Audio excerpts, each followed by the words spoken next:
안녕하세요. 여러분의 경제경영 해설사 홍선표 기자입니다. 오늘은 회사가 설립된 이후 처음으로 큰 적자를 보면서 위기에 빠졌던 무인양품을 되살려낸 3가지 전략, 무인양품은 어떻게 글로벌 라이프스타일 브랜드가 되었나라는 제목으로 방송을 마련해봤습니다. 2001년 당시 매출과 이익이 모두 큰 폭으로 줄어들면서 위기에 빠졌던 무인양품의 사장 자리에 올라 회사를 부활시킨 마세이 타다미스 전 무인양품 사장이 내놓았던 전략에 대한 방송입니다. 각종 생활용품과 옷, 문구용품, 식품 등을 판매하는 일본의 라이프스타일 브랜드 무인양품, 무지는 한국인들에게도 익숙한 브랜드입니다. 한국에서는 무인양품의 일본식 발음인 무지류시로 인해서 앞에 두 음절을 따온 무지, MUJI라는 브랜드로 더 많이 알려져 있는 것 같습니다. 한국 매장에 가셔도 무인양품이라고 한자로 쓰인 브랜드 이름을 보실 수 있습니다. 2004년 한국 법인을 설립하고 한국에 처음 진출한 무인양품은 2017년에 한국에서 1,095억 원의 매출을 거둡니다. 이는 그 1년 전인 2016년에 비해서 39%나 늘어난 액수입니다. 한국에서는 특히 2030 여성들에게 인기를 끌고 있는 브랜드입니다. 한국뿐 아니라 해외 다른 국가들에서도 무인양품의 인기는 높아지고 있습니다. 2018년 기준으로 무인양품은 일본을 제외한 해외 국가들에 모두 474개 매장을 두고 있고요. 일본에서는 454개 매장을 운영하고 있습니다. 2017년에 무인양품이 일본에서 거둔 매출액만 3,795억 5,100엔, 우리 돈으로 약 3조 8천억 원에 달합니다. 무인양품은 1980년 설립된 이후 지금까지 불필요한 디자인과 기능을 없앤 소박하고 정갈한 상품을 바탕으로 전 세계 시장에서 소비자들의 사랑을 받고 있습니다. 그렇다면 무인양품이란 브랜드 이름은 무슨 뜻일까요? 무인양품에서 무인은 없을 무자에 도장 인자를 써서 도장이 없다는 뜻이고요. 양품은 품질이 좋다는 뜻의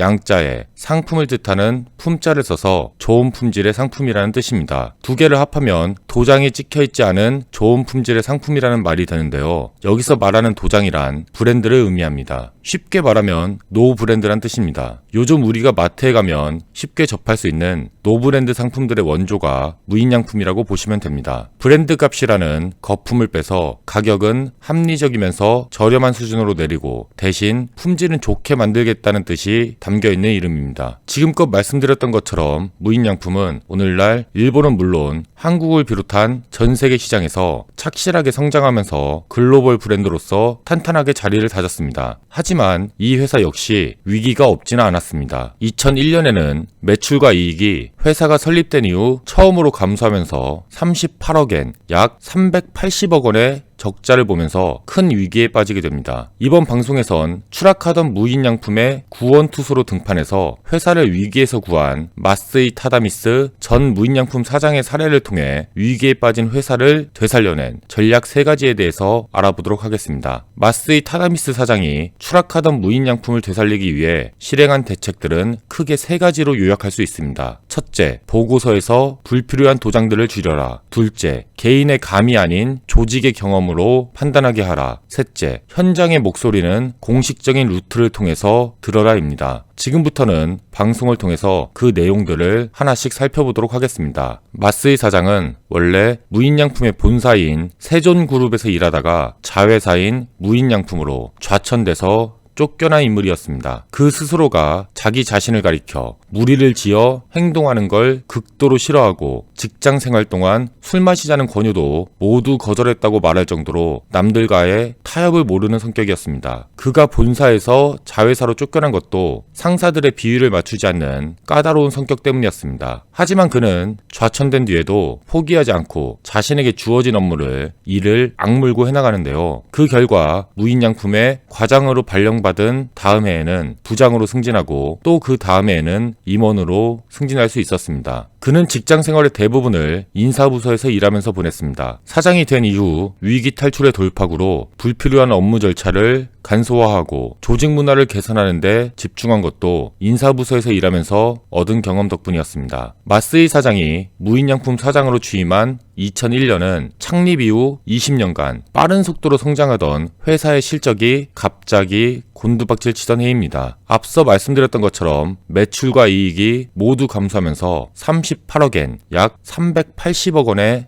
적자를 봤습니다. 그 이전 10년 동안에는 매출과 이익이 모두 매년 30%가량씩 성장해 왔기에 충격이 더 클 수밖에 없었습니다. 마쓰이 사장은 회사가 갑자기 큰 적자를 본 이유에 대해서 회사에 문제가 발생했다면 그 원인은 대부분 내부에 있다. 문제의 이유의 90% 이상은 내부에 있다고 설명합니다. 그는 무인양품이 성공신화에 빠져서 과거에 해오던 방식 그대로만 일을 하려고 하는 분위기가 조직 전체에 퍼져 있었다고 말합니다. 마쓰이 사장이 이 같은 조직 문화를 바꾸기 위해서 첫 번째로 취한 전략이 바로 보고서에서 불필요한 도장들을 줄이는 것이었는데요. 이에 대해서 알아보도록 하겠습니다. 그가 취임하기 1년 전인 2000년 무인양품은 그 한 해에만 매장 면적을 40%나 늘렸습니다. 그 전까지 일본 전국에 있는 모든 무인양품 매장의 면적을 합한 값이 1만 평이었다고 한다면 갑자기 1년 만에 그 면적이 1만 4천 평으로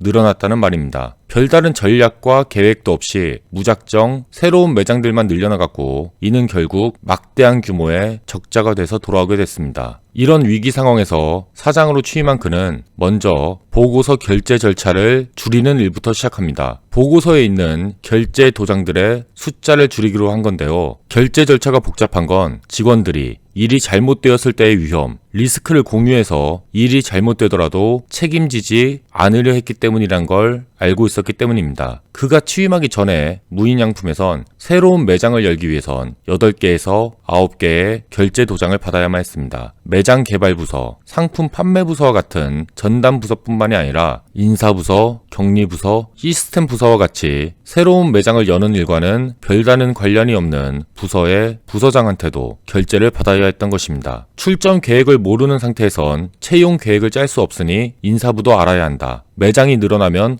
회계 업무도 더 늘어나니까 격리부도 알아야 한다는 등의 이유 때문이었습니다. 모든 부서의 동의를 받지 않고선 일을 한 발짝도 해나갈 수 없는 상황이었습니다. 더욱더 심각한 건 모든 부서가 신규 매장을 여는데 동의했기 때문에 일이 잘못되더라도 사업 담당자한테 책임을 물을 수가 없었습니다. 회사 전체가 결정한 거니까 아무도 책임질 사람이 없게 된 것이었습니다. 빨간 신호등이어도 함께 건너가면 무서울 것이 없다는 생각이 회사 직원들 사이에 퍼져 있었다는 게 마쓰이 사장의 설명입니다. 그래서 그는 사장이 되자마자 부하 임원들의 반대를 무릅쓰고 신규 매장 출점을 위해 필요한 결제 도장의 수, 그러니까 결제 절차를 3개로 줄여버립니다. 매장을 새로 열었다가 그 결과가 좋지 않으면 개발 담당자와 개발부서의 부서장이 반드시 책임지도록 했습니다. 누가 그리고 어떤 부서가 사업을 주도했는지를 알 수 없으면 일이 실패했을 때 책임을 물을 수 없는 것은 물론 사업이 성공했을 때도 보상을 해줄 수 없었기 때문입니다. 처음에는 신규 매장을 열기 위해 거쳐야 하는 결제 절차만 간소화했지만 이후에는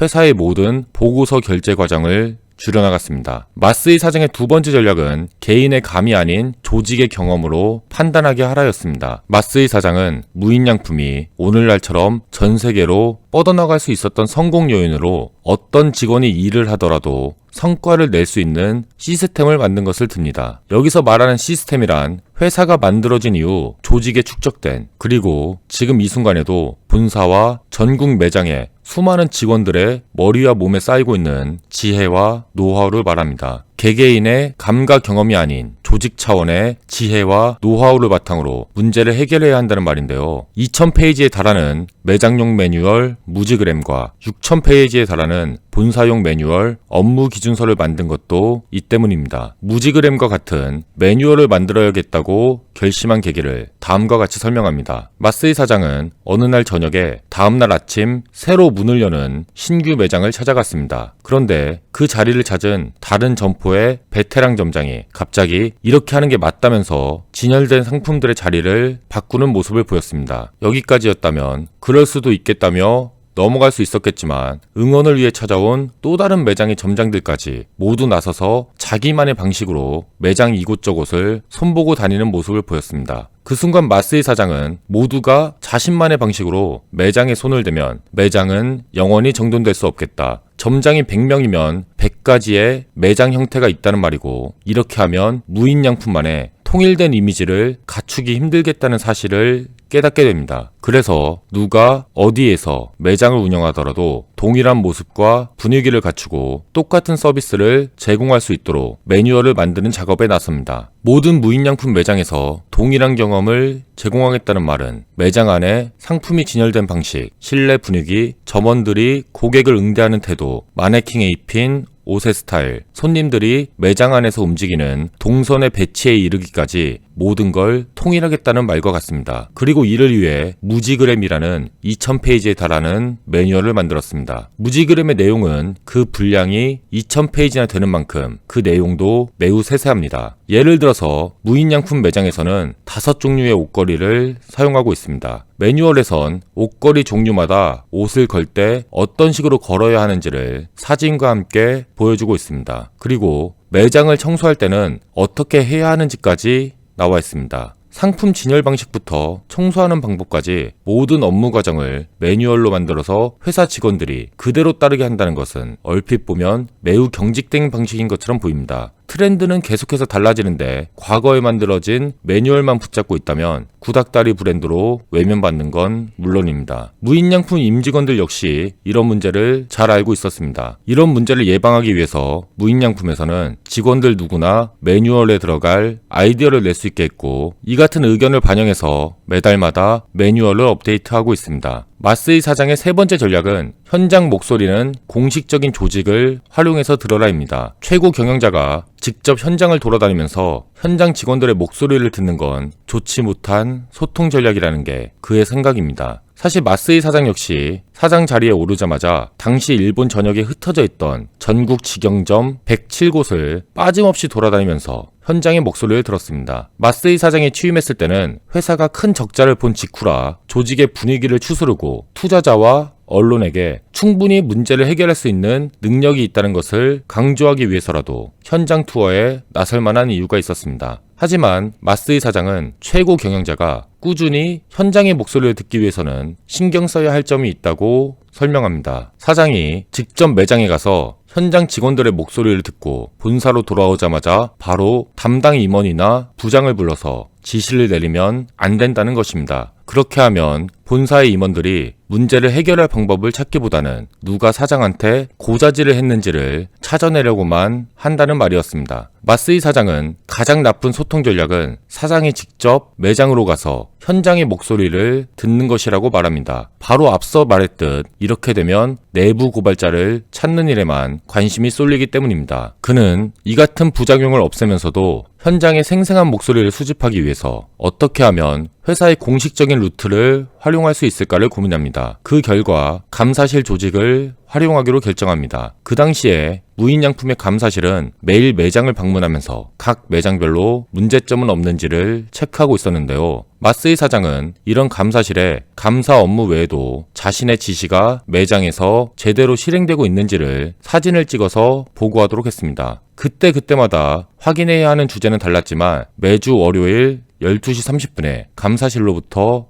보고를 받았습니다. 그에 따라 회사 경영진의 지침이 현장에 잘 적용되고 있는지, 매장 직원들은 회사의 전략과 최근 출시된 상품들에 대해서 어떤 생각을 갖고 있는지를 속속들이 알 수 있었습니다. 사장이 직접 매장에 가서 직원들의 목소리를 들으면 이런저런 불만들에 대해 자세히 들을 수는 있습니다. 하지만 조직의 특성상 사장에게 불만을 털어놓은 직원은 결국 다른 상급자에게 보복을 당하는 경우가 생기게 되고, 이는 결국 조직 안에서의 의사소통을 더욱 움츠러들게 만듭니다. 공식적인 조직을 통해서 현장의 목소리를 수집할 경우 회사 차원의 업무이기 때문에 담당 직원들이 불이익을 당할 염려가 없습니다. 그리고 정기적으로 균형 잡힌 정보를 보고받을 수 있다는 게 마스이 사장의 설명입니다. 오늘 방송에선 마스이 사장이 무인양품의 체질을 개선하기 위해 실행했던 대책들을 크게 3가지로 요약해서 알아봤습니다. 오늘 방송을 마치기 전에 한 가지 간단한 안내 말씀을 드릴 게 있습니다. 제가 얼마 전에 지금 듣고 계신 팟캐스트와 유튜브 방송을 통해서 소개했던 내용들을 바탕으로 홍선표 기자의 써먹는 경제상식이라는 이름의 책을 펴냈습니다. 출간 26일 만에 3쇄를 찍으면서 많은 분들에게 큰 사랑을 받고 있는데요. 경제와 경영에 대한 기초적인 지식을 쌓는데 꼭 필요한 31가지의 키워드만을 다루고 있습니다. 경제에 대해서 공부하고 싶으신 분들이라면 한번 읽어보시면 큰 도움이 되실 거라고 자신있게 말씀드립니다. 마쓰이 타다미스 전 무인양품 사장의 경영 전략에 대해서 다룬 이번 방송이 청취자님들께서 자신이 몸담은 조직의 경쟁력을 높일 수 있는 방법에 대해서 고민해보는 계기를 마련해 드렸기를 바라겠습니다. 오늘 방송은 여기서 이만 마치도록 하겠습니다. 감사합니다. 오늘도 좋은 하루 보내세요. 감사합니다.